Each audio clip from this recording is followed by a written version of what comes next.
ബഹുമാന്യനായ അധ്യക്ഷൻ, വിശിഷ്ടാതിഥികളെ, പ്രിയമുള്ള സഹോദരങ്ങളെ, സമസ്ത കേരള ജയ്യത്തുൽ ഉലമ അതിൻ്റെ സംഭവബഹുലമായ വർണ്ണാഭമായ 100 ആണ്ടുകൾ പിന്നിടുകയാണ്. ഈ മനോഹരമായ മുഹൂർത്തത്തിൽ ന്യൂ ഇന്ത്യൻ എക്സ്പ്രസ് തയ്യാറാക്കിയ കോൺഫ്ലുവൻസ് എന്ന കോഫി ടേബിൾ ബുക്കാണ് ഇവിടെ പ്രകാശനം ചെയ്തിരിക്കുന്നത്. ഈ 100 ആണ്ടുകൾ മുഖ്യമന്ത്രി സൂചിപ്പിച്ചതുപോലെ ഇതിൻ്റെ സ്ഥാപകരായ ആളുകൾ തലമുറകളിൽ നിന്ന് തലമുറകളിലേക്ക് ഇതിൻ്റെ വെളിച്ചം കൈമാറി ഈ പ്രസ്ഥാനത്തെ നയിച്ച മുഴുവൻ നേതാക്കളെയും ഞാൻ ഈ അവസരത്തിൽ പ്രത്യേകമായി അനുസ്മരിക്കുന്നു. ഞാൻ ശ്രദ്ധിച്ചിട്ടുള്ളത്, കേരളത്തിൽ മാത്രമല്ല, കേരളത്തിന് പുറത്തും രാജ്യത്തിൻ്റെ വിവിധ ഭാഗങ്ങളിലും വിവിധ രാജ്യങ്ങളിലും സമസ്തയുടെ സാന്നിധ്യമുണ്ട്. 2 കാര്യങ്ങളാണ് ഞാൻ പ്രത്യേകമായി ശ്രദ്ധിച്ചിട്ടുള്ളത്. നേരത്തെ ഇവിടെ അധ്യക്ഷൻ അഭിവന്ദ്യനായ സയ്യദ് മുഹമ്മദ് ജിഫ്രി മുത്തുക്കോയ തങ്ങൾ അവർ ഇവിടെ സൂചിപ്പിച്ചതുപോലെ മനുഷ്യർ തമ്മിലുള്ള ബന്ധത്തിന് വിടവുണ്ടാക്കാൻ ഒരിക്കലും സമസ്ത ശ്രമിച്ചിട്ടില്ല. വാക്കുകൊണ്ടോ പ്രവൃത്തി കൊണ്ടോ ഒരാളുടെ നാവിൽ നിന്നും തമ്മിലകറ്റാൻ വിദ്വേഷത്തിൻ്റെ ഒരു പ്രചരണം ഒരിക്കലും സമസ്തയുടെ ഒരു ഘടനയിലും പെട്ട, ഒരു പോഷക സംഘടനയിലും പെട്ട ഒരാൾ പോലും ഇതുവരെ ഉപയോഗിച്ചിട്ടില്ല. അതെന്താണ്? പാരമ്പര്യ ഇസ്ലാമിൻ്റെ യഥാർത്ഥ സന്ദേശം കുഞ്ഞുനാളിലെ അവരെ പഠിപ്പിച്ചിട്ടാണ് ഓരോ തലമുറയെയും സമസ്ത വളർത്തിയെടുക്കുന്നത്. അതാണ് വ്യത്യാസം. ചെറിയ പ്രായത്തിൽ മുതൽ എന്താണ് ഇസ്ലാം, കാരുണ്യത്തിൻ്റെ മതമാണ് ഇസ്ലാം, എല്ലാവരെയും ചേർത്ത് നിർത്തുന്നതാണ് ഇസ്ലാം എന്ന ബോധ്യം മതപഠനത്തിലൂടെ പുതുതലമുറയിലേക്ക് സന്നിവേശിപ്പിക്കാൻ കഴിഞ്ഞു എന്നതാണ് സമസ്തയുടെ ഏറ്റവും വലിയ പ്രസക്തി. ഇന്ന് നമുക്കറിയാം, ഞാൻ എപ്പോഴും പറയാറുണ്ട്, പച്ചവെള്ളത്തിന് തീ പിടിപ്പിക്കുന്ന വർഗീയതയുള്ള ഒരു കാലമാണ്. ചിലർ നോക്കി നിൽക്കുകയാണ്, എന്തെങ്കിലും വീണ് കിട്ടാൻ തീ പിടിപ്പിക്കാൻ നോക്കി നിൽക്കുകയാണ്. എല്ലാ ഭാഗത്തും ഉണ്ട് ഈ ആളുകൾ, നോക്കി നിൽക്കുകയാണ്. അവരവസരം മുതലാക്കാൻ വേണ്ടി തയ്യാറായി നിൽക്കുകയാണ്. അവിടെ സമസ്തയുടെ സാന്നിധ്യം എന്ന് പറയുന്നത് ആശ്വാസകരമാണ്. അവരെ കൂടി നമുക്ക് ഈ മുഖ്യധാരയിലേക്ക് കൊണ്ടുവരാൻ നമുക്ക് കഴിയണം. അതാണ് സമസ്തയുടെ ഏറ്റവും വലിയ വെല്ലുവിളിയും അത് തന്നെ ആകും എന്ന് ഞാൻ കരുതുകയാണ്. സമസ്തയുടെ സാന്നിധ്യമില്ലാത്ത ഒരു കേരളത്തെക്കുറിച്ച് ചിന്തിക്കാൻ പോലും കഴിയില്ല നമുക്ക്.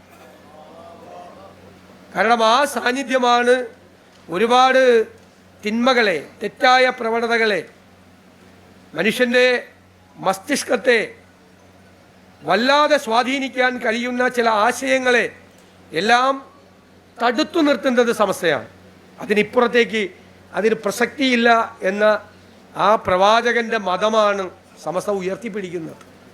ഇവിടെ തങ്ങൾ അധ്യക്ഷ പ്രസംഗത്തിൽ പറഞ്ഞു, മക്കയിലും മദീനയിലും വെച്ച് ഉണ്ടാക്കിയ ഉടമ്പടികളിൽ, ഭരണഘടനയിൽ എല്ലാവരെയും ചേർത്ത് നിർത്തുകയാണ് പ്രവാചകൻ. മദീനയിൽ വന്നുണ്ടാക്കിയ ആ ഭരണഘടന അവിടെ ജീവിച്ചിരുന്ന ക്രൈസ്തവ സമൂഹത്തെയും ജൂത സമൂഹത്തെയും കൂടി ചേർത്ത് നിർത്തുന്ന ഭരണഘടനയാണ്. ഒരു വൈവിധ്യമാർന്ന ബഹുസ്വര സമൂഹത്തിൽ എങ്ങനെ ജീവിക്കണം എന്നതിൻ്റെ ഏറ്റവും ഉദാത്തമായ മാതൃകയാണ് മദീനയിൽ വെച്ച് പ്രവാചകൻ സൃഷ്ടിച്ച ആ വലിയ ഭരണഘടന. നമുക്കെല്ലാം അത് മാതൃകയാണ്. അതാകണം നമ്മുടെ സന്ദേശം. രണ്ടാമത് സമസ്തയുടെ പ്രാധാന്യം, ഇവിടെ മുഖ്യമന്ത്രി ഒരു കാര്യം പറഞ്ഞു. ഒരു കാലഘട്ടത്തിൽ ബ്രിട്ടീഷ് വിരോധം മൂത്ത് ഇംഗ്ലീഷ് പഠിക്കണ്ട എന്നൊക്കെ തീരുമാനിച്ചിരുന്ന, വിദ്യാഭ്യാസ കാര്യത്തിൽ ഒരു താല്പര്യവുമില്ലാതിരുന്ന, വിദ്യാഭ്യാസ കാര്യത്തിൽ വളരെ പിന്നോക്കം നിന്നിരുന്ന ഒരു സമൂഹത്തെ ആ വിദ്യാഭ്യാസ രംഗത്ത് അത്ഭുതകരമായ, വിസ്മയകരമായ മാറ്റങ്ങൾ ഉണ്ടാക്കാൻ നേതൃത്വം കൊടുത്തത് സമസ്തയാണ്. അതാണ് ഇന്ന് നമുക്കറിയാലോ, മലപ്പുറം ജില്ലയിൽ നിന്നും മലബാറിൽ നിന്നും ഉള്ള വിദ്യാർത്ഥികളും വിദ്യാർത്ഥിനികളുമാണ് ഈ രാജ്യത്തെ ഏറ്റവും പ്രമുഖമായ വിദ്യാഭ്യാസ സ്ഥാപനങ്ങളിൽ പഠിക്കുന്നത്. ഇന്ത്യയിലെ ഏറ്റവും റേറ്റിംഗ് ഉള്ള ഏത് വിദ്യാഭ്യാസ സ്ഥാപനത്തിൽ നമ്മൾ ചെന്നാലും മലപ്പുറത്തെയും മലബാറിലെയും കുട്ടികൾ അവിടെ മെറിറ്റിൽ അഡ്മിഷൻ നേടി അവിടെ പഠിക്കുന്നുണ്ട് എങ്കിൽ അതിൻ്റെ പൂർണ്ണമായ ക്രെഡിറ്റ് സമസ്തയ്ക്കുള്ളതാണ്. സമസ്ത വിദ്യാഭ്യാസ രംഗത്ത്, മതപഠന രംഗത്ത് മാത്രമല്ല, മറ്റു പൊതുവിദ്യാഭ്യാസ രംഗത്തും ഉണ്ടാക്കിയ ആ മാറ്റമാണ് യഥാർത്ഥത്തിൽ ഈ പലരും പല രീതിയിലൊക്കെ പല കാലത്തും വ്യാഖ്യാനിച്ചിട്ടൊക്കെ ഉണ്ട്. ഞാൻ ഈ വേദിയിലൊന്നും അത് പറയില്ല, അത് പറയാൻ പാടില്ല. ഇവിടെ പല രീതിയിൽ വ്യാഖ്യാനിച്ചിട്ടുണ്ട്. മലപ്പുറത്തെക്കുറിച്ചും മലബാറിനെക്കുറിച്ചും ഒക്കെ ഓരോരുത്തരുടെ ഇഷ്ടാനിഷ്ടങ്ങൾക്കനുസരിച്ച് ഓരോ കാലത്തിനനുസരിച്ച് ഓരോരുത്തരെയും തൃപ്തിപ്പെടുത്തുന്നതിന് വേണ്ടിയിട്ടൊക്കെ പറഞ്ഞിട്ടുണ്ട്. അതൊന്നുമല്ല മലപ്പുറവും മലബാറും എന്ന്. കേരളം മുഴുവൻ അങ്ങനെയല്ല. ഇസ്ലാം, പാരമ്പര്യ ഇസ്ലാം എന്ന് പറയുന്നത് ഇതാണ് എന്നാണ് സമസ്ത അഭിമാനത്തോടു കൂടി ഉയർത്തിപ്പിടിക്കുന്നത്. ഒരുപാട് മതസംഘടനകളും സമുദായ സംഘടനകളും നമ്മുടെ നാട്ടിലുണ്ട്. ചിലർ എരുതിയിൽ എണ്ണ ഒഴിക്കാൻ വേണ്ടിയിട്ടുള്ള സംഘടനകളാണ്, മുഴുവൻ ആളിക്കത്തിച്ച് ഇത് നശിപ്പിക്കാൻ വേണ്ടിയിട്ടുള്ളത്. ചില സമുദായത്തിലെ വരേണ്യവർഗത്തിന് വേണ്ടി മാത്രം നിലകൊള്ളുന്നവരാണ്. കയ്യിൽ ചില്ലറയുള്ളവർക്കും വേണ്ടിയും സ്വാധീനമുള്ളവർക്കും വേണ്ടി മാത്രമുള്ളതാണ്. ഒരു സമുദായ സംഘടന എങ്ങനെ പ്രവർത്തിക്കണം എന്നതിൻ്റെ ഏറ്റവും വലിയ ഉദാഹരണമാണ് സമസ്ത.